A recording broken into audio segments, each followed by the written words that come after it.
October 8th, Columbus Day, and I know it's been a while since I talked to you. And let's see, before I launch into things, I just wanted to say thanks so much to all my subscribers. I'm almost at 100. Woohoo! And and thanks to everyone who's sort of hung in there with me and comes back and watches the 3 videos that I've done so far, and makes really nice. You make really nice comments and encourage me and continue to encourage me to do this. I'm really sorry that it's been so long since I've been on FlossTube, but it's been, I know we're all busy, and this fall just started out very busy. I accepted a new job in late August and spent, or maybe it was early August, I can't remember now the timing, but anyway, I spent a lot of time in August sort of winding down an old job, getting it ready for the next person to take over, and then started my new job in mid-September, and have been sort of acclimating to a new position and figuring some things out, and went from sort of working part-time-ish to now a full-time job. So it's been a bit of an adjustment. It's all good. I really like my new job, and but I guess it's left the weekends to sort of, I guess what everybody else does, running around doing chores and laundry and preparing for the week and relaxing a little bit and having some downtime. So I really haven't had the energy to come back and do a video. But because today is a holiday and I'm not working, I thought it would be a perfect opportunity for me to shoot a video and show you some of the new things that I'm doing, stitching-wise.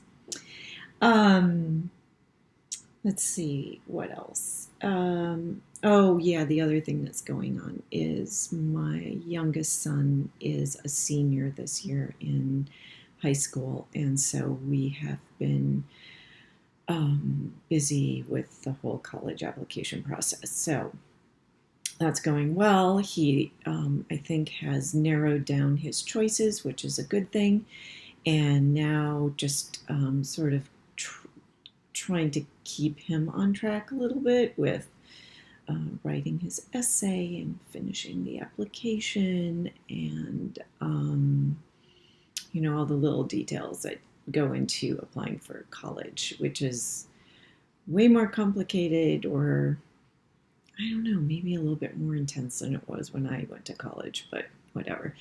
Also, New York tends to be a little crazy. I don't know why, but anyway, it is. People are crazy. So my son came home, and I had to temporarily talk to him. Okay, where was I? Let's see. I think I was talking about the college application process and how intense it is here in New York City. I don't know. It feels like it's kind of crazy sometimes. Anyway, it's all good. We'll be fine. He'll go to college. He'll get into some college. And anyway, it's all good. Okay. So I think where I wanted to start was that since I've been watching everybody else on YouTube, I've discovered project bags, and sort of, in the past had mostly used a tote bag or maybe a Ziploc bag for my stitching projects. And then as I was watching everybody on YouTube, I saw that people were using these really beautiful project bags, either that they made themselves or that they bought on Etsy, or that they, yeah, I guess those would be the two choices. They made them themselves or bought them somewhere.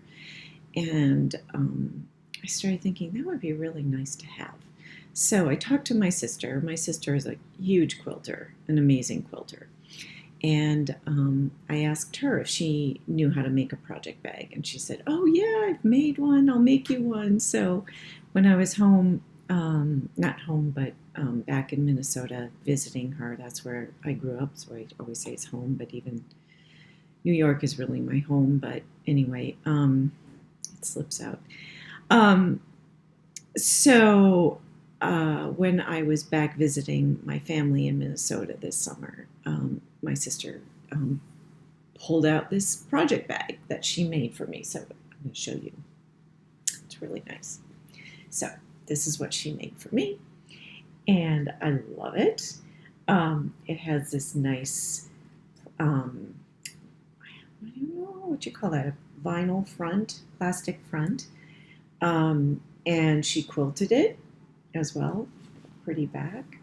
It has, the design is really cute with scissors, and then she embellished the bag with some little scissored trinkets here and over, oh, I always get this wrong, and over on the other side here.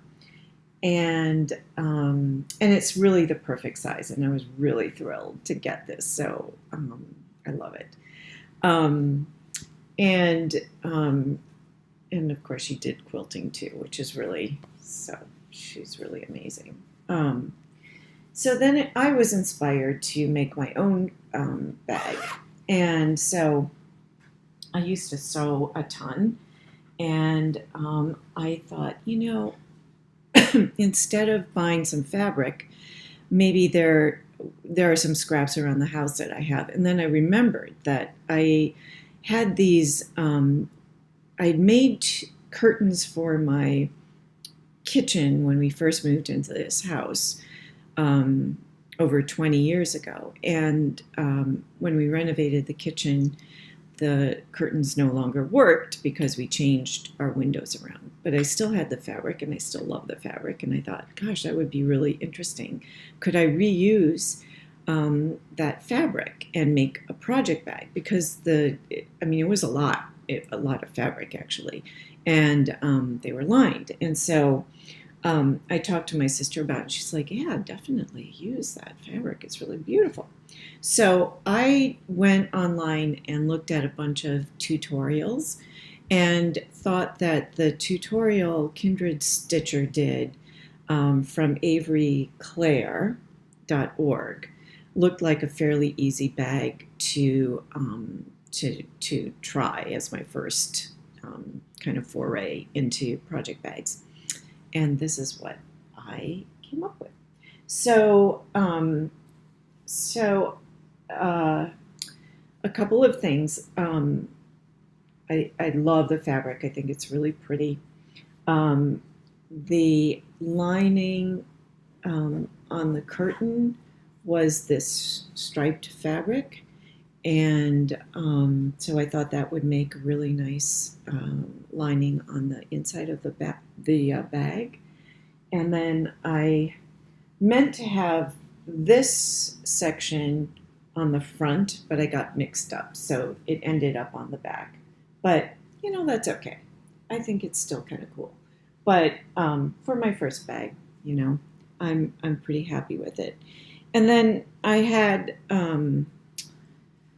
I found some not old beads, but I found some beads from a necklace that broke, and thought that would make a nice pull for the zipper. So I used that for my zipper pull. And I'm really happy with it. I've been using it a lot too. And it's a nice weight. The fabric it's more of I wouldn't call it upholstery fabric, but it definitely has more of a canvas feel to it. So it has some heft, and it really is quite sturdy. And then this is my little, it's not so little, I guess. It's a needle minder. I don't know if you can see the image very well. Let's see if I can bring it up closer. It's frogs singing. And this is a button that I purchased quite a long time ago. I was inspired to make this into a needle minder because Mary Corbett had done a similar, I think she made a needle minder out of a button like this, and I just thought it was so cute. So anyway, that's really fun. Oops, let's see.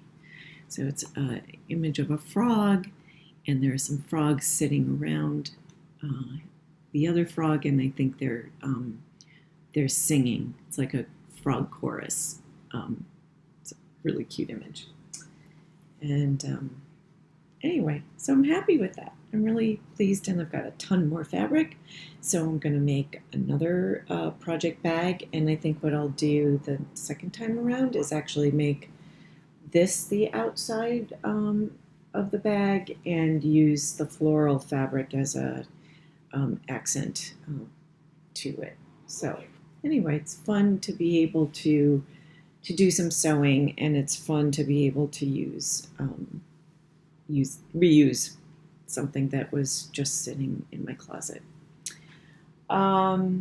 Okay, so next I thought I would share with you, put that there,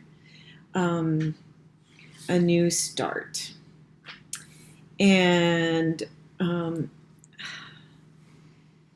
I don't know, I was just so anxious to start something new, and so I went ahead and started something that I've been wanting to stitch for quite a long time. I've had it kind of in the queue, and again over the summer when I was in Minnesota, I stopped by Stitchville and picked up some fabric for the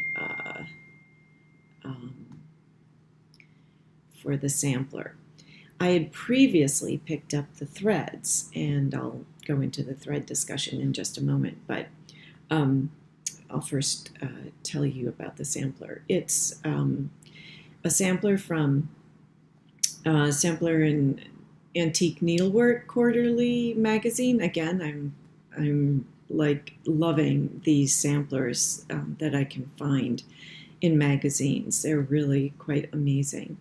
And this one is called Edcina Pieters 1816. It was in the fall 2005 issue of SANQ. That's issue number 40. And I'll put those details below.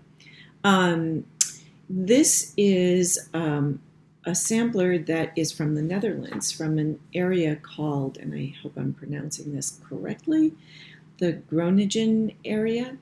And so apparently they're a group of samplers that come from that area, and they're known as the black samplers. And the reason they're known as the black samplers is because they were stitched in all black. And I'm sure you're all thinking, ooh, all black? Why would you stitch a sampler in black? But it is beautiful in its simplicity. I just find it amazing, and I am thoroughly enjoying this sampler. It is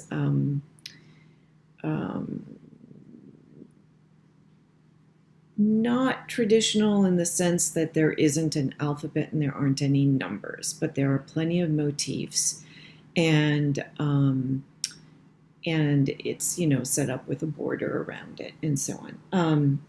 So I'll show you what it's going to look like finished, and then I'll show you my progress and tell you a little bit about some of the threads that I'm using. So this is my working copy, and that is what the sampler looks like. So like I said, this is from 1816, Edcina Pieters.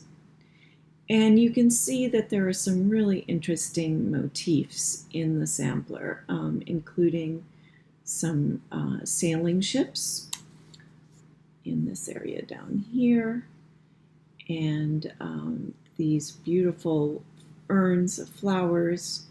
There are roosters in this center motif, and more roosters down here. These are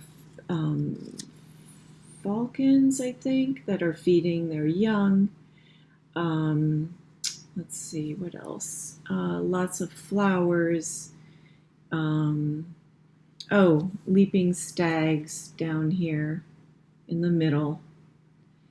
And then there's another feature that is distinctive in these Groningen samplers, and that is a G that has a crown on it. I don't think you can see it down in the lower corner here, so I'll show you what it looks like. I've stitched that already, so I can show that to you. But anyway, really gorgeous sampler. So my progress so far is that. And now there's light shining through there. So you can see I've got the border all the way across and down one side, and I've started the bottom border and I've started the other side. And then 3 of these very large motifs are complete. So I would say I'm about halfway finished. And then here is, let's see if I can get it. There, right there in the corner, you can see the G, and it has a crown on it, and that is apparently very common in all of these Groninger samplers. So just really, loving it. Really, really enjoying it so much. So what I'm doing, this is, I think I mentioned 40 count. This is 40 count ivory linen, and I'm using a variety of black silks. And I can't remember where I saw this, but someone else who had stitched this sampler decided to use a variety of black silks in different shades so that it would give it, it would almost look like it was the antique, because, you know, over the years, some of the shades of your threads, or some of the shades of threads faded, and so the person who was reproducing this wanted to replicate that faded look, if that makes sense. So I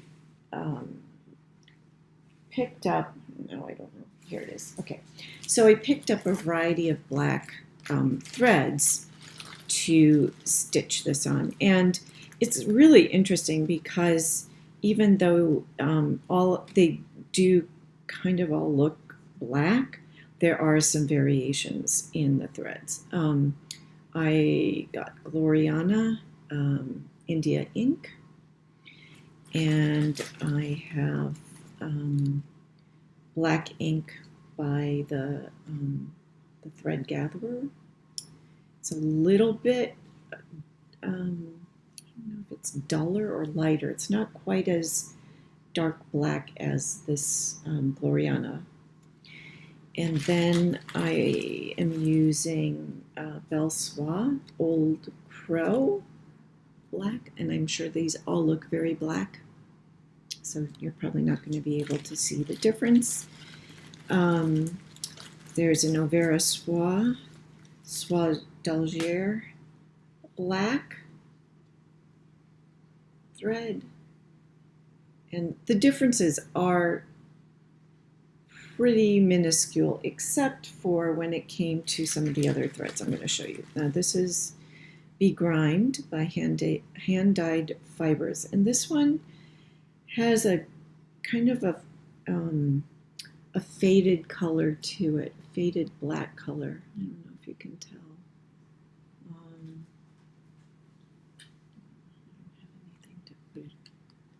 Let's see, I'll use this napkin. No, that doesn't, you're not going to be able to see it. Anyway, this is a little bit of a faded black, which is nice. Then I've got the Examplar Primitive Black, which is interesting. It has almost black, but then you can kind of see there's some blue tinge to it, so that's really interesting. And then the last thread I'm using is also hand-dyed fiber. This is basic black, and this is pretty black. This is black. So what's really fun about doing this sampler with different black threads is I'm trying different threads. And so I'm not using all the same threads. And I've discovered that I absolutely love the hand-dyed threads. Now, so as I was stitching, I thought, oh my gosh, these are wonderful. These hand-dyed threads are wonderful to work with. And I was like, where can I get some more of these hand-dyed threads? And I Googled it and discovered that they are no longer being made. So I must have purchased these threads like maybe 4 years ago. I don't know, before they went out of production. And I'm really sorry that they're gone, because it is like heaven to silk with the, to silk. The silk is like heaven to stitch with, because it's so smooth. It goes through the fabric just beautifully, and it doesn't knot up, and it's just a joy to stitch with. So I'm sorry. I feel really bad. I didn't know about these sooner, and I would have stocked up on them. But anyway, I'm really happy to have them, and I've been really enjoying this project and working with the different threads. I mean, the other threads have been fun to work with too, but you know, it is kind of interesting to work with different threads and start to develop you know, opinions about what you like to stitch with. I'm sure other people have found favorites as well, I think. And I don't know if this is going to show up or not, but perhaps you can tell that this over here, this one, is lighter. The black is a little bit lighter than the black thread that is here. And that's because I used two different threads. And so it's a subtle difference, but I really, really love it. And I think that I'm doing it in a random way. I haven't decided ahead of time what's going to stitch, you know, what motif is going to be stitched with which thread. I'm just kind of doing what I like to do. So you can see this piece, this motif here is also on the lighter side, and I think I used the same thread there as I used for this one. So anyway, I'm excited about it. I love it. I love it. And can't wait to finish it. So, so that's that. And let's see, what else? I guess the next thing that I can tell you about is a couple of new charts that I've acquired. I don't really need any more new charts, but I don't know. I can't help myself. I just can't. I see something pretty and I have to buy it. So anyway, the one chart that I just recently acquired is actually a duplicate of a chart I already had. And so the chart that I just acquired recently that's a duplicate is called Hannah Sanderson. this is the new chart. Hannah Sanderson was just recently recharted, and the original chart of Hannah Sanderson appeared in the Needleworker magazine in 1998. Thankfully, there were a few people stitching it that posted on Facebook, and a bunch of stitchers were very excited about it and wanted to know where they could get a copy of the chart. And lo and behold, the owner of the chart, Claudia Dutcher, agreed to rechart this sampler and release it in this form because the magazine copy was very hard to find. And the interesting thing about what Claudia did this time around is she changed it up a little. She actually reproduced a second version using a little bit of a darker linen and added some additional threads so that it closely resembled the original. So on this chart here, you can see two versions basically. This is the original, and you can see the linen is darker and the colors are a little bit darker than the image on this side. This one is what was originally published in the Needleworker magazine. And at the time of its charting in 1998, the magazine editors felt that stitchers were looking for something on lighter cream fabric, and so Claudia charted it accordingly and adjusted some of the colors that would look good on the lighter cream fabric. When she recharted recently on a darker fabric, she added some additional colors and chose colors that would match or go with the darker linen. Both are beautiful, and I think I prefer the darker, but that's just me. Lots of stitchers, like the lighter color, and that's fine too. But she was really wonderful to go ahead and rechart this and make it available again, because it really is quite a stunning sampler. There's a lot of text up in here to stitch, and then below are just an amazing array of flowers and birds.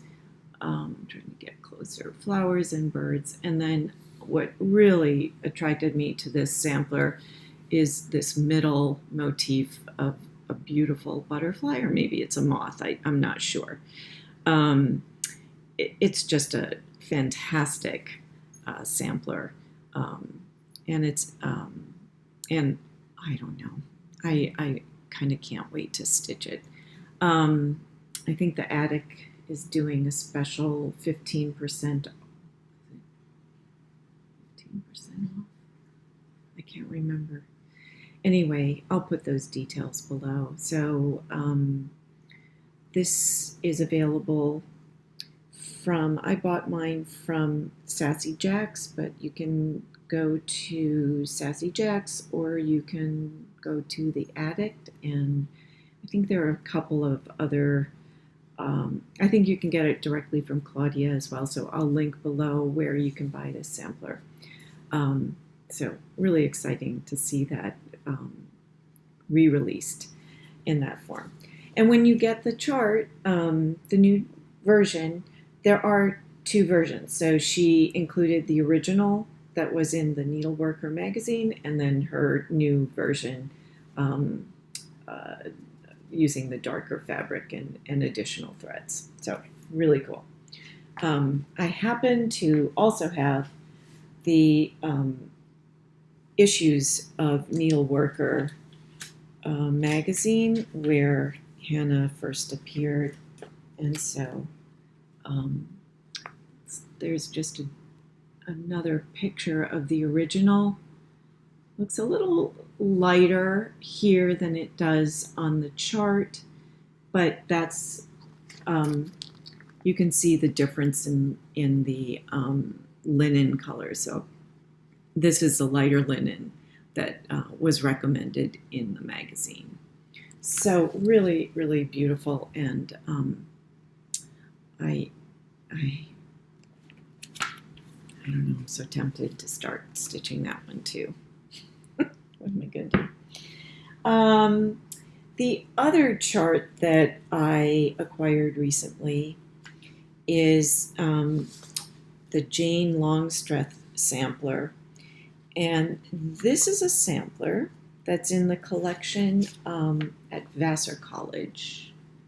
And this is a picture of the original. And sorry about the glare, but it's a beautiful sampler, really, really, really beautiful. And this was reproduced, let's see, I don't know when they reproduced this one, quite a while ago. Anyway, the proceeds of the reproduction were meant to go to the conservation of their sampler collection at Vassar. Here's a picture of what the reproduction looks like. A little bit different, a little bit, the colors are brighter, the linen's a little darker, and lighter, I mean, it's more white. The original looks more kind of tanny, brown-like color. So I love the border. I think the border is beautiful, and I love the trees, and I love the flower pots. So I'm really excited about having this in my collection, and look forward to stitching that one someday soon. I can't talk, obviously. Okay. I think that's all I have for you today. So I'm looking forward to the fall weather. I'm looking forward to cooler days and stitching in cooler weather. It just seems like it's kind of easier to stitch when it's cool outside and not so hot. And I have a little bit more of the round robin project to finish up. We're almost complete with that project through the Country Stitchers, and what else? Oh, excuse me. I might make another project bag because I'm really happy to have them. I think it helps keep my projects organized and kind of cleaner, maybe. I don't know. Anyway, they're fun to have. And I think that's it. So thank you for watching. Please comment below or ask me any questions you might have. Thank you for subscribing. Follow me on Instagram. I've been posting my progress on the Edcina Pieters sampler on Instagram. And